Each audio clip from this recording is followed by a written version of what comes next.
The human brain is a network of approximately 100 billion neurons. Different experiences create different neural connections which bring about different emotions. And depending on which neurons get stimulated, certain connections become stronger and more efficient, while others may become weaker. This is what's called neuroplasticity. Someone who trains to be a musician will create stronger neural connections that link the two hemispheres of the brain in order to be musically creative. Virtually any sort of talent or skill can be created through training.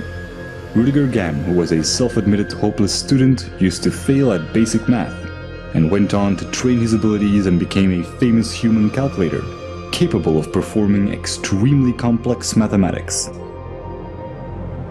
Rationality and emotional resilience work the same way. These are neural connections that can be strengthened. Whatever you are doing at any time, you are physically modifying your brain to become better at it.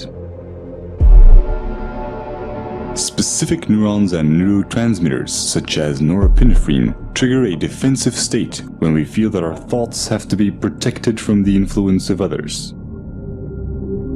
If we are then confronted with differences in opinion, the chemicals that are released in the brain are the same ones that try to ensure our survival in dangerous situations. In this defensive state, the more primitive part of the brain interferes with rational thinking, and the limbic system can knock out most of our working memory, physically causing narrow-mindedness. We see this in the politics of fear, in the strategy of poker players, or simply when someone is stubborn in a discussion. No matter how valuable an idea is, the brain has trouble processing it when it is in such a state.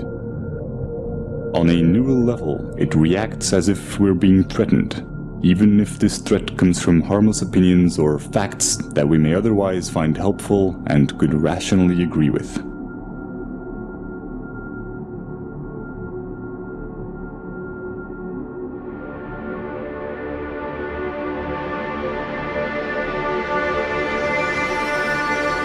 But when we express ourselves and our views are appreciated, these defense chemicals decrease in the brain, and dopamine neurotransmission activates the reward neurons, making us feel empowered and increasing our self-esteem. Our beliefs have a profound impact on our body chemistry. This is why placebos can be so effective. Self-esteem or self-belief is closely linked to the neurotransmitter serotonin. When the lack of it takes on severe proportions, it often leads to depression, self-destructive behavior, or even suicide. Social validation increases the levels of dopamine and serotonin in the brain and allows us to let go of emotional fixations and become self-aware more easily. Social psychology often looks at the basic human need to fit in and calls this the normative social influence. When we grow up, our moral and ethical compass is almost entirely forged by our environment, so our actions are often a result of the validation we get from society.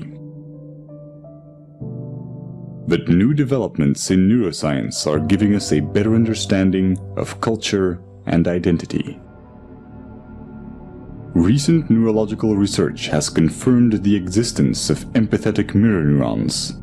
When we experience an emotion or perform an action, specific neurons fire, but when we observe someone else performing this action, or when we imagine it, many of the same neurons will fire again, as if we were performing the action ourselves. These empathy neurons connect us to other people, allowing us to feel what others feel.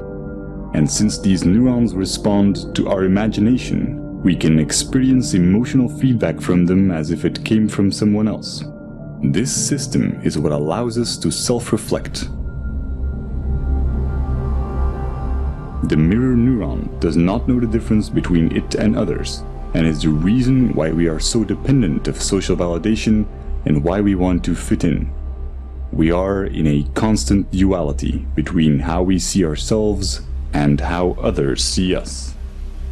This can result in confusion in terms of identity and self-esteem, and brain scans show that we experience these negative emotions even before we are aware of them. But when we are self-aware, we can alter misplaced emotions because we control the thoughts that cause them. This is a neurochemical consequence of how memories become labeled when retrieved and how they are restored through protein synthesis. Self-observing profoundly changes the way our brain works.